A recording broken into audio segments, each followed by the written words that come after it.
Chotu mami jagudo daldo tan. Unity day godo fo galo mufia. Maudo gonyido sukotonyo. Ode ngure pele chikoji kai konyende fo. Waire don taute don sabudo ko gale kali. Anga gale kali do. Ayo telefoni ma e tan holu wadi. Nene welda. Yota fimako. On weldali kono sikola haalo ko dum enata ida andi minge ma en nandali ko kanko nanduda ko do wadi do lo min ga mi jabata nan de nena min ko mare mo sirif nande min dey min ko ene de nande baba ene de to kan sela be kan no dum don kan ko dum wadi mi ari goy e wa kasi ko ene de nande ko ni ngalla mi dama attude tun antum goto wona do mi jodo to lagine mi mijo ko na dan no watte alando to kalidu o jonnuma haysi ko un mois ya hella gine kapelle gacandi sama dan jodi oh men focci tinkini do ya berfoti yettu joni ji do rendez-vous gor bada importance yemi rek njuf ndikirna ka mam ar joni no nani ala problème ya joni gara baba ha boy inshallah baba oh tawiyen bawa de tawiyen bawa hondo wadi ting anga dayre ma da dai turo hondo wadi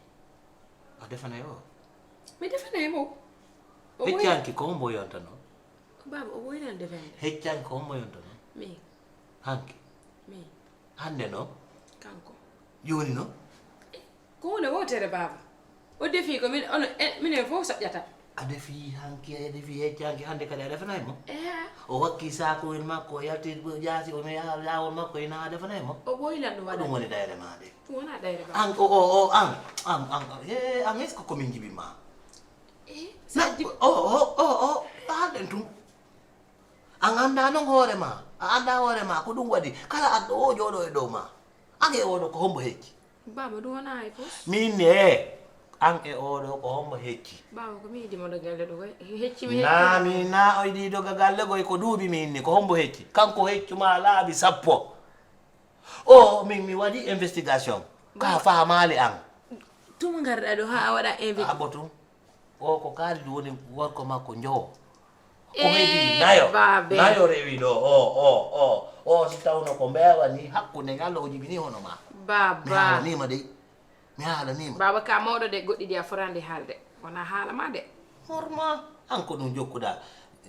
a defana mo mi defana mo awa defu defana do a defata do si Allah wulando dam mi do a defata do si o ari o defana hoore makko den wa jodo den do nyaami no ene fo nyaamata ni baba si mi defi o defi ko hunde wotere a defay mi defay awa gasi hande hakkali du nyaamay ko boni ko nyaminta mo ko boni mi anda a ande fa wayde a woli si mi hakkunde Allah si a naadi do ina a defay mi ittay juude didi fo mi ukkalandan e nder ton hakkunde ma yalla baba awa jokko mawdo foddo no mani a yeddu nata e nderu waynto bana wani gonno ni bay baba susata yo wi'e satti hoore ko min burma satti hoore koy asata susata do wadde baba o mo andanda ayi mo wakki saako makko yalti o fije yey ni o fije yey kede hande a nyamata o haali gere dum do ko gere caagaani o yaltiri do o fije yey mido andi dum do baba ittu do ngada on nala baba ay bi go laabi ma hen mi hebi ko wuri dum do tumaru daro ha andu daro densina ay baba jokko ko mi haalima on nyanto suudu ko dum wada me naatu mi hokkay ma pass ko taala ko raada imo do ngame pass ma imo do kido fayda faamata a jaarama mor ware dum de mor defa nay mo inu man nay baydi simi jokkali ko ni baba yari dayre mande cim ko dum wadi ona odo tum kaldo adata goy o addo e dido kadi be ara e dow ma baba yanke do waddi ma do tato bo simo ara o inna o fawa leggal si o fawi leggal ngar dafa e ba sotto da galle den yaha lagine non jode la ton baba ko do waddi ma do hakku fus halde di do halaji woni addi ma do itima lagine addi ma densina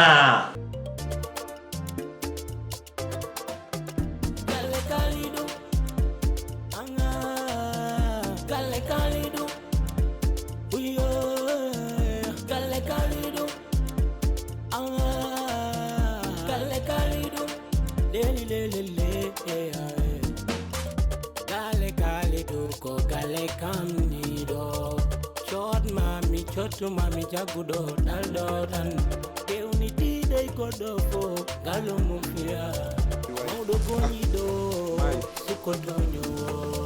gila nan mi Dakar ande wurture ami hay arande kam gara ƴettu oto Padoa ƴettu oto Pikine ƴettu oto Guédiawaye min mi ma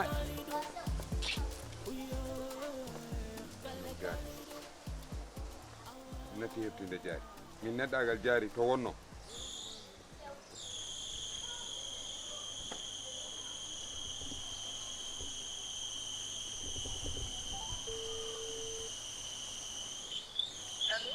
allo an jaari an min a wari kam jaari min gila jip ɓooyi mi yirlima Dakar fof juma olo mo mbinoɗa ko mo mi yi juma olo maɗane less leɗɗe kokkoje jooɗimi ah ɗum so adorino ɗum mamma je wuuro ngo mbiyata kay baba lelo way baba kay jooɗima ɗo kam mi ummata ko ɗo ah ngami bamma ummo wuuro e wuuro naata Dakar donka arande bamma gara aɗa ɗum wona neɗɗagal wayi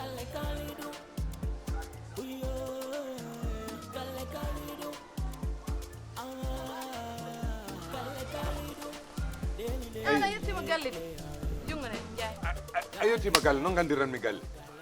ha e joni o jehen a wano kam arande garage nangi no wuli annen min kom jaggunoɗo baba nan annen son jehen woppa hattana baba an sag ma won teddu koy ka batu ɓorna tuub baba jehen tan ala wona baba ñehen tan e ñañirɗen galle ɗum kam somi yehi min ak kaalido lijjitat ɗum baba sag ma won teddu noon eyyi wop ɗum hollanma baba koko maayi suud ko hol noon kaalid comme touba jeeya galle kalidu anga galle kalidu uyo galle kalidu anga galle kalidu leli leli le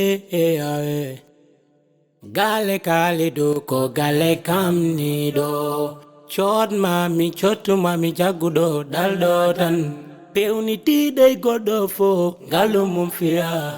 mawɗo goñiɗo sukotoño poɗe ndure pele pele jikkoji kay ko ñande fo wayre ɗon tawte ɗon tambara fada kam ɗum wona ko mbaw kaccari kam ko law neɗɗo noon sa woni e galle jananɗo a jonnade toon hay e mbuuɗu a saɓɓoto a jooɗoto haɓɓoɗa eyyi si heɓike ñaama si heɓaki muññoɗa ko ɗum ɗon tum min da hedam jonniranɗo hay mbuuɗu mi wurani e poos ma te mi haaldani ma subaka law min kadi mi haaldani ma koye min neɗɗo ko an woni neɗɗo o subaka Fatoumata Bintou ya Rasulullah mbaɗa moole Allah eyyi gasi min komi haali kon c'est simple eyyi a jonnade hay mbuuɗu a haɓɓoto an sami jonnani ko wondima hen sami jonnani a jonnade de ko an jonni a jonnade de ko an jonni hay simi jonnade an kadi a jonnade de haɓɓoɗe ko ɗum noon quoi jarade seytingol eyi Diallo min kam mbaɗɗomo multiplié par 0 kam jiɗɗo mbaɗa ko multiplié par 0 o simi waɗimo multiplié par 0 ɗum a nani min ko divisé par 0 mi waɗata Haala donc mi 0 yaltate. taƴe hakkude tawa wona moitié 0 min komi taƴuɗoma 0 on hakkude min ko divisé 0 mi haaldani e ma min ko mi ardo guere kono mi wawno yade Grand Yoff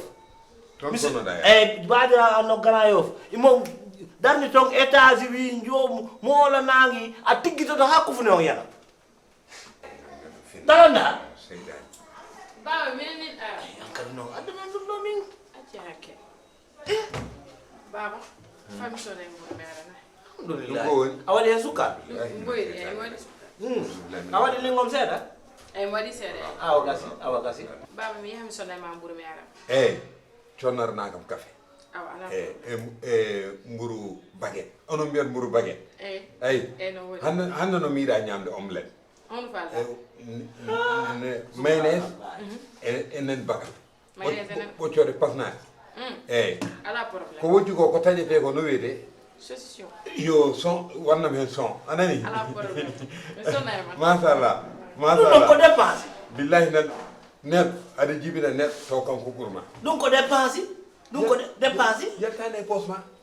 ay an yiɗa añani dey ay Diallo ay neɗɗo arta e galle baɗ ni aɗa duwono joom galle miskine joom galle no wawani no hattene Diallo sa joguinomo ko kersata wona o karaw jarata o ɗum so miɗo yari ɗo ɗum joni no wawi lan namude ha kikine moro annana ɗum minenne fuut ñande jiiɗa min caggini ɗum ɗo ko andu ko bamɗi min tottat ɗum bay iɗani ko ɗum on anda ɗum onon ko lacciri e kosam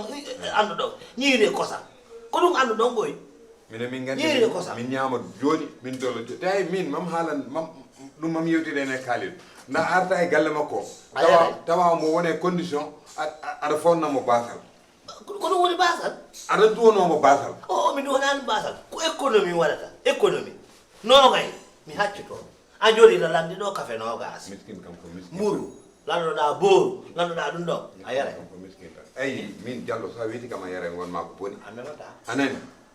a siwlisiɗani ƴeew allahu akbar ɗum naata ko jiijang naata e ɓandu ɗum wona jiijang ɗum wonata coofe wonata goɗɗum go ko jiijang ɗum wonata force de frappe ñande en tummodiri fof ñande en tummodiri min e ma he tummodire Diallo tummodire ar tummodire ko ɗum falda an cikata lukata ɗo ko fombo ɗo kuma cikata kam kulɗo ar tummodire ko ɗum falda nder galle kaaliɗo woppitake ko kono noon esam mi tikkanima de ala e sam hottikana ala mi tikkanima hottikana miiɗama tan pindande ne kono gam haade ma arde gam mataw ma noddam ni mi nelduma paas ngara joni hulogo welani ɗum tawi mi noddanima nambaɗani sam noddima tan annulta kam paas way mi noddi jaari no fuutankoɓe eɓe jaam ɓare ɓe celli jaam tan alhamdulillah jeere mamma wuuri waɗi omon toon omo ha hande wona ko et calim ha on natti yaade joni nde wallata de mamma wuuri ko mawɗo no wala ko mawɗo aɗa seli kam e jaam tan jam alhamdulillah goppuɗa e Kalid nam mi fayidi Dakar de allahu akbar évaluation yaawi Dakar min gila mbaɗa wayra Dakar pont uji ɗi goppunomi ɗo eyi hi joni changi ay hay pont 92 o oɗo iwi joni ko calazaro remane ganduɗmi wuuro ngo changi eyi gila mbimi apprenti pompier payi wonɓe oto keɓɓiti jale min kam ko pompier kewti ko bo marifie ma bamum dalanda jale noon o kan ha iɗani min ko andu anilla hay ɓe hoɗani sénégal ɓe no ɓuuri mo anduɗa Dakar a heptinima kanko woni ɗum no hersini koy ay Diallo kanko woni bamum dalanda mbaɗa andimo no feewi guinenajo ay Kalid ay neɗɗo sa waɗani e makko haydara tan on mbaddani haydara ay kono anani gila jooɗimi ɗo ha hande yewtere ma nanani nannumami hen kam jiɗɗo Diallo jalta e yam ala jiɗmi tan Anani? min mi haaldani ma koy ko Kalidou mi inni Kalidou mi inni hay mo hoɗani sénégal ɓe ɓuuri andude mo Dakar min ko wammi haaldi koy ay ko Dakar change tan aɗa andi kam to gandirta ka puyɗo ƴettuɗa paɗe nanɗa e sal ha para kingule ko ɓonɗa kawas Diallo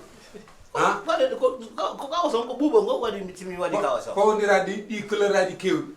hay suppami kadi ko jaam an ina wawi nan wiide goɗɗum an a yaali ko watteɗa ko a sikkay gosi mo ala sukkar ɗa ɗum ande ko bala ɗar ko watteɗa ko gosi o gosi son mbaɗi ni tan on jahna ay galle o onon jeeyi ɗum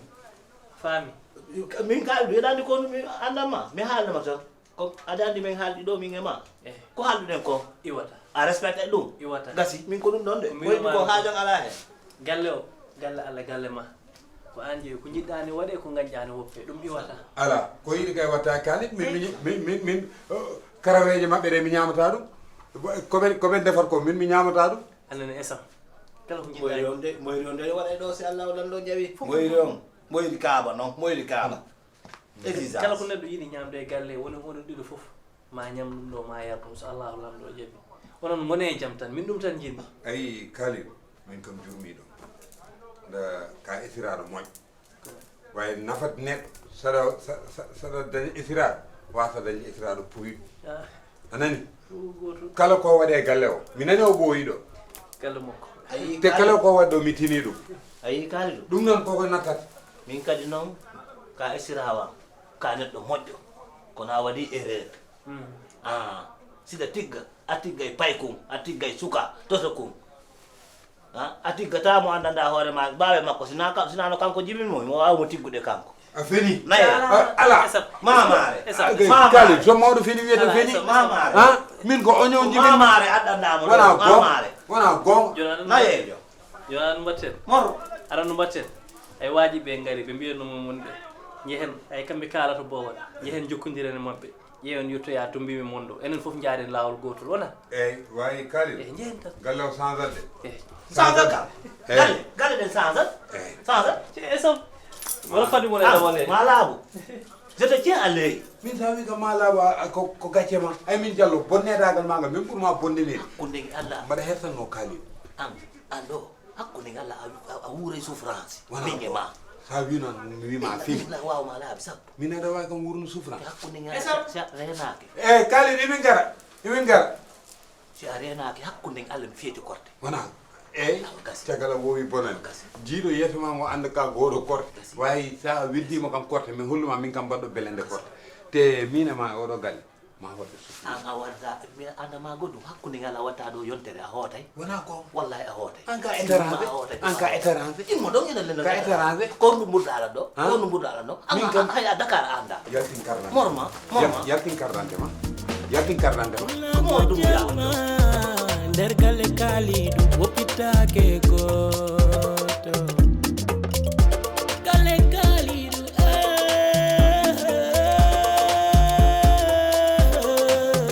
galle kaaliɗo meli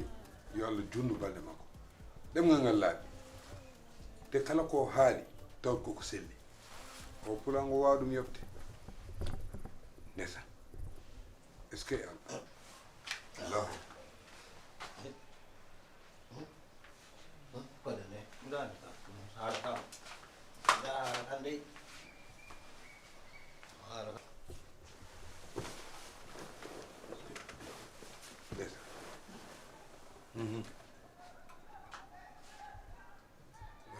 wallahi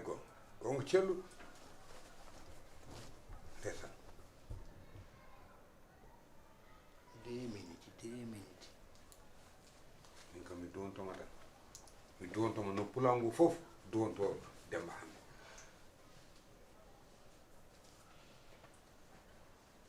somi dañino ko ɓuuri yo Allah jokku balɗe ma wallahi mi waɗande ɗemgal ngal laaɓa yahameli machallah ɗumen non commandant holɗum commandant heure yoni journal on RTC ko ɗum min darata ni hande noon no waɗi hande assemblée national o e député ɓe ɗum ɗo toon il faut ɗum ɗo mi daara ɗum ko wonni kam e journal ma ha Diallo journal lagine ko wonni kam e journal la Guinée ha yum nan commandant mi daara journal ɗiɗa ndena ko woni journal ma lagine Diallo an noon haaldude e ma yonti anani hay puyɗo mi ɓaaji mi ɗurtima mi waɗi fof a nanani way ayi Diallo eyyi ka tawɗo ɗo sénégalais 100% joguiɗo extrait de naissance sénégalais non carte d'identité sénégalais eyyi né sénégalais ah tawɗa mbaɗɗi télé sénégalais eyyi mbaɗa heeɗo sénégalais eyyi an étranger o gummoɗa to ah mbiya yam tottuma commande o canza telɗe eyyi yo gasi fo mum noon ko sénégalais ha télé sénégalais min noon mi naati toon mi waɗi toon entre parenthèse famen ɗumen dey entre parenthèse mi waɗi 30 minutes journal lagine yirtoɗa goɗɗi ha sénégal min ko wonni kam e actualité Guinée min ko wonni kam e fof na an faamu na an de ko min darata lagine la sénégal ƴewta o so Allah jaɓi hande ko la sénégal ƴewta iɗa andi goɗɗum an koye toñeke wonɗa a toñay koye ɓi weeti ida jooɗi ɗo ida ndaade télé sénégal min o 30 minutes komi naarta journal o Allah hokkatala ɗum ɗo acci ko watta kon luɓan commande o mi ndaare journal on de sa wiiti kam luɓan commande o wonma ko boni ayan Diallo est ce que aɗani an Diallo ka mawɗo bonnonede aɗa bonnide an boni yagal needi an ko ɗum ɗo dandatoɗa haɓɓola anani haɓɓola ndaren ɗo ya waɗe branche télé an ya waɗa branche télé o Diallo min memata courant ya waɗe branche lang andi koy ka feera an memi courant o masima maayi ya an mem courant Diallo a'udhu billahi minash shaitani rajim subhanallahi ma illa billahi aliyul azim subhanallahi ma Diallo tawakkaltu ala allah la hawla wala quwwata illa billahi aliyul azim Diallo aɗa roni seyɗane aɗa ɓitti seyɗane tan roni seytane kono noon an ida wambi seytane ida jooɗi e seytane ida naati e nde seytane an ko an woni seytane on koy nda Diallo min a wawa wonde étranger ngara ɗo mbi aɗa waɗa kam manipé an ko fankini kam e étranger an noon ka hon ɗum kami sénégalais ko pular ha na enen nanodire ko pular ha tamiɗo haala pular goy way min pularam ala eng pularam ala eng lan haaja e ɗum ɗon minen ko ɗum goyi ko enen on si a faala a nanay ɗum si a faala a nanata ɗum min haalay eng min haalay te min haalay tati si a faala a nanay si a faala a jarati yabar so telde ben sina goyi o télé hay sikka gona Gale Kalidu, lele, Gale Kalidu, ko Gale Kamnido, Chod mami, chotu mami, jagudo, Afini, andaw mi malawde. Ay, unta mi artan kalen gila law hade mi yaade. Ay, gonka en sawa sele. Alhamdulillah. Hande de ko dum jinno dum jewten. Parce que situation galle o mi natti dum famdi. Parce que kala gandunoɗo en andi en ko jam galle men ko fijirde jaleɗe wonno meeɗa wadde probléme meeɗa wadde duho kadi rewɓe maɓe kadi ko goto andata hen jeewo andata hen lembel kono guila islam maɓe ngari ɗo situation galle o changé ɓim ɓeyde noon ko an woni ɓiyam ko an noddanmi ƴeewen réglude situation guilelaw par ce que en natti ɗanade en natti ñamde ha yana men gila ɓe mbiɗo salamu aleykum probléme uji puɗɗi e galle joni noon ɓeydi ko an woni joom galle jimmi ko kaala hen guila law par ce que guila ɓurtude juuɗe moƴƴi nene min kam gila no mbinoɗa aɗa sohli kam mi miijunoma ko ɗum ɗo kalata sabu situation galle o no mbiruɗa ni tan kono wonko ganduɗa hen nene aɗani min je suis mal placé pour mi haala hen te aɗani neɗɗo kam so woni ese woppi leydi arema ngam wondude e ma wonko heewi sa yi ɗum mbawɗa tan ko muñande ɗum sabu wonno kaldiranmi tan kamɓe ɗiɗo fof goto e mabɓe fof ne wawi lawade wiya no hoota walla no rutto te ɗum aɗani ko gaccam wonata kono no mbiruɗa ni noon dalanda kam e jaari tawi ko Allah gila nde ɓe ngali Allah ne waɗi eɓe belti ay probléme goto ala cikkumi noon woni Bab Mody woni Esam Diallo ko manam aadaji mabɓe wona gotum tan ɓe pamodirani taw kono cikkumi soɓe dokkama temps seeɗa e nder galle he maɓe pamodirte te maɓe gowodir mais ɗum kadi ne ɓurti par ce que vraiment garon e galle taw yimɓe ne gone jaam cellal kisal ala bruit ala dérangement garon tan gaddon ɗo fitnaji hay goto anda vraiment min je ne comprends pas an noon ko an jeeyi galle ma e ko jiɗɗa ko ɗum waɗata yo ganƴa ɗum opté kono ko deggi yalla oɗo situation kam ni muusi trop ni muusi de so Allah hay yimɓe legal ɓe mbatti ɗum haalde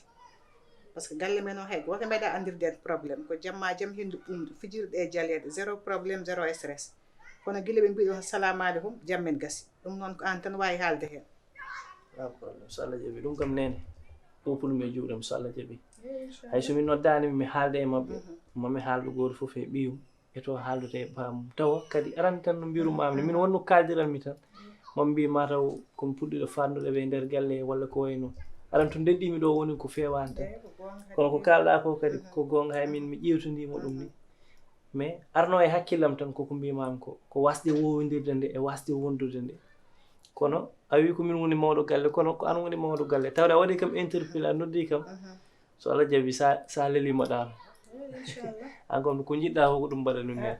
so Allah jaɓi inde ko deggi yalla ko jam tan jinmi galle mo kam ko jam tan jinmi hen yiiɗa duho mbiɗa histoire jam tan wona e soɓe mbawi joɗodade men e jama cellal ɓe jooɗo soɓe mbawa cakkanaɓe feere par ce que min wax dëgg yàlla min kam ɗum mi natti ɗum famti ala probléme an ngoɗa tan ko deejere ɗum tan ko deejere min mi yiɗa probléme mi yiɗa désordre mi yiɗum mbaɗani ɗum ala probléme ɗum kam nene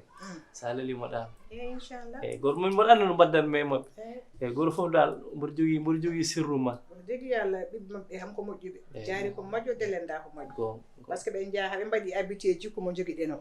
eyyi so goɗɗo kadi e bayro maɓɓe ngari kadi no kollen ɗo désordre nen ɗeeɓi hamnade seeɗa haalta ko daƴƴota pourtant noon nene kamɓe jirwinta galle o de eɓe jirwin kon enen kaali en ganda ɗumen en en gannden ko tranquillité yeyiɗe ganduɗen ɗum kon ko goo aɗa ɓe o yimɓe ladde en aɗon toño isirabam ɓe noon no isiramaɓe ko yimɓe ladde en enen fof ken yimɓe ladde ɗon kono enen caɓoriɓe aɗa kay petenaɓe e madine jaƴɓenaɓe jiida e ɓeɗo ɓe hay goto hannda koɓe gummi ala probléme momi haalde mabɓe de inchallah aɗum para pour yaade place eyi jaha e jaam garta e jaam ñallere jaam eyyi kay jarama mami uppene hakkille so allah eyyi d'accord ala nder galle kaaliɗo woppitake goto